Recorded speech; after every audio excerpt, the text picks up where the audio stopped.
কিন্তু আমি সবার আগে মুখ্যমন্ত্রী শুভেন্দু অধিকারীকে ধন্যবাদ দেব। কেন ধন্যবাদ দেব? আমার 30 বছরের অভিজ্ঞতা, তো আমি নিজেও মার খেয়েছি, বদনামের ভাগী হয়েছি। শুকনো দু একটা কথা আর সহানুভূতি ছাড়া কেউ কিছু করে। যেভাবে মাননীয় মুখ্যমন্ত্রী এসএসকেএমে ছুটে গিয়েছিলেন, চিকিৎসার ব্যবস্থা করেছেন, ক্ষতিপূরণের ব্যবস্থা হয়েছে এবং করেছে, এবং বিধানসভায় দাঁড়িয়ে পরিষ্কার বলে দিয়েছেন এই ঘৃণ্য ঘটনার নেপথ্যে কারা, জিহাদিরা, জামাতিরা এবং একটা রাজনৈতিক দল মানুষের দ্বারা ভোটে প্রত্যাখ্যাত হয়ে পায়ের তলায় মাটি খোঁজবার জন্য এদেরকে ব্যবহার করছে। এই জন্যই গুন্ডা দমন আইনটা দরকার ছিল। এই গুন্ডা দমন আইনটা তো এদের বিরুদ্ধে প্রয়োগ করা হয়েছে যারা রে করে উঠেছিল গণতান্ত্রিক আন্দোলনকে ধ্বংস করার জন্য। গুন্ডা দমন আইন, তারা এখন কি বলবেন? সাংবাদিকরা নিগৃহীত হলেন, মাতৃশক্তিকে অসম্মান করা হয়েছে, তাদের দিকে অশালীন ইঙ্গিত করা হয়েছে। এগুলো তো বরদাস্ত করা যাবে না। নতুন সরকার সাংবাদিকদের পাশে আছে, খুব সহানুভূতির সঙ্গে আছে। আর অতীতে হীরক রানীর সময় আমরা এসব দেখিনি। শুকনো কথা বলতেন, যেতেনও না, আর কিছু হলেই বলতেন ছোট ঘটনা। এবার যেভাবে সরকার সাংবাদিকদের পাশে এসে দাঁড়িয়েছে, এটা আনপ্রেসিডেন্টেড, এটা অভূতপূর্ব। সাংবাদিকরা অবশ্যই গণতন্ত্রের চতুর্থ স্তম্ভ। তারা প্রশ্ন করবেন, সবাইকে প্রশ্ন করবেন, শাসক বিরোধীদের। দেখুন, নিট নিয়ে যে প্রতিবাদটা হয়েছে, এই প্রতিবাদটা বহু মানুষ সমর্থন করছে। সরকার কি বলেছে? এই আন্দোলনের সঙ্গে তাদের তো কোনো বিরোধ নেই, পুলিশ তো ঠিকই ছিল, কিন্তু যারা এই ঘটনা ঘটিয়েছে তারা কোনো কুলের পরীক্ষার্থী নয়, তাদের সঙ্গে লেখাপড়া দূর দূরান্তের সম্পর্ক নেই। ওরা জেহাদি, জামাতি, ভারত বিরোধী শক্তি। হ্যাঁ, এদের মাথা ভেঙে দিতে হবে। বুঝতে হবে এটা বাবরের সরকার নয়, এটা আওরঙ্গজেবের সরকার নয়, এটা শ্যামাপ্রসাদ মুখোপাধ্যায়ের সরকার। এরা কিন্তু কিছু বরদাস্ত করবে। যেভাবে এই গদি মিডিয়া শব্দটা এখন বিভৎসভাবে সোশ্যাল মিডিয়ায় চলছে, বা এই গদি মিডিয়া বলে দাগিয়ে দেওয়া হচ্ছে, এবং আরেকটা বিষয় দেখা যাচ্ছে যে জনরোষ কথাটা বলা হচ্ছে যে যখন কোনো নেতাদের উপরে ফেলা হচ্ছে তখন মিডিয়া বলছে জনরোষ। এবার মিডিয়া বুঝুক বা এই যে যারা সাংবাদিক তারা বুঝুক জনরোষ কাকে বলে, একটা প্রোপাগান্ডা চালান। কি বলবেন? দেখো, তোলামূলের নেতারা বিগত 15 বছর ধরে বাংলায় কি করেছে তা আমরা জানি। হীরক রানী আর তার ফেরেববাজ ভাই 15 বছর ধরে বাংলাটাকে লুটেছে। হ্যাঁ, এমন কোনো জায়গা নেই যেখানে এরা দুর্নীতি করে। এবং শুধু তো সর্বোচ্চ প্রভাবশালী এবং তার ভাইপো নয়, তোলামূলের কোচি নেতা, ব্লকের নেতা, কাউন্সিলর থেকে শুরু করে সবকটা দুর্বৃত্ত, সবাই টাকা তুলেছে।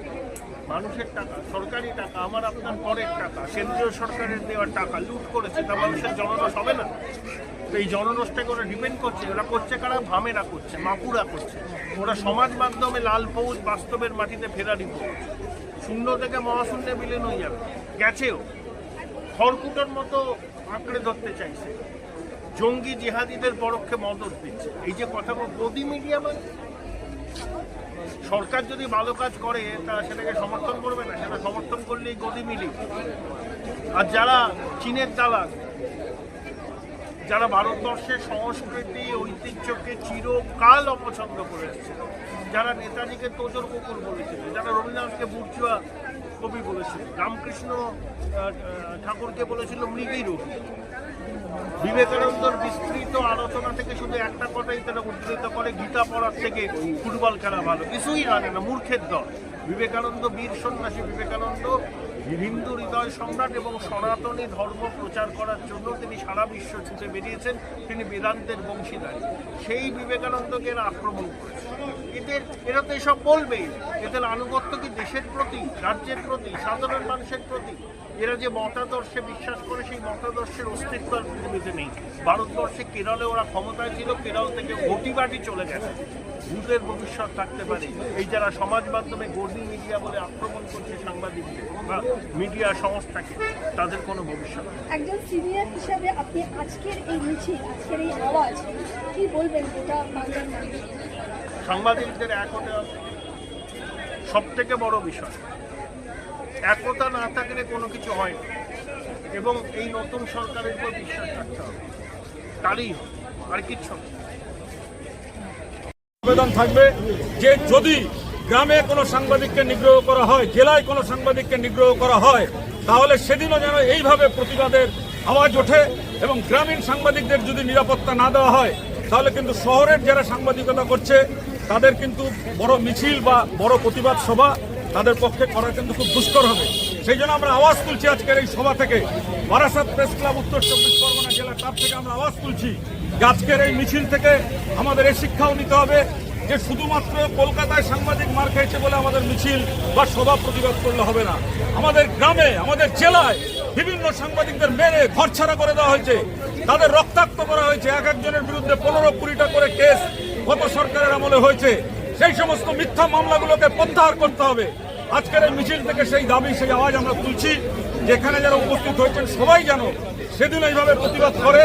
আর গ্রাম সেই মিথ্যা মামলা নিঃশর্তভাবে প্রত্যাহারের জন্য প্রত্যেকটা সাংবাদিকের কাছে আমাদের আবেদন থাকবে যে তারা আমাদের সঙ্গে থেকে গ্রামের সাংবাদিকদেরও নিরাপত্তার ব্যবস্থা সুনিশ্চিত করবে। গ্রামে যারা সাংবাদিকতা করে তারাও যেন ফ্রিডম এবং লিবার্টি পায় সাংবাদিকতা করার ক্ষেত্রে।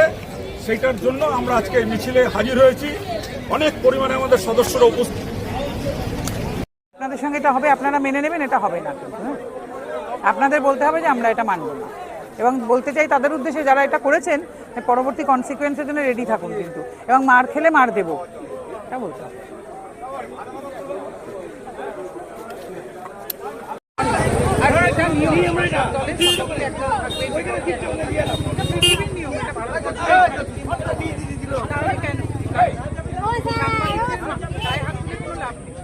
এক একটা হাউসের এক এক রকম পলিসি, সাংবাদিকরা এসে তাদের সাথে কাজ করে। সেই কারণে আমি সবসময় মিডিয়ার তাকে আমাকে লোকে গালাগাল দিলে আমার খুব কাজ করে। কারণ আমার আন্দোলনের জন্য সাংবাদিকরা যা করেছে তার কনসিকুয়েন্সের জন্য রেডি থাকবে। তখন যেন কোনো ন্যাকাকান্না করবে না, কোনো ন্যাকাকান্না করে লাভ নেই। কারণ সাংবাদিকদেরও বলবো বারে বারে মেনে নেবে, মার খেলে মার দেবে।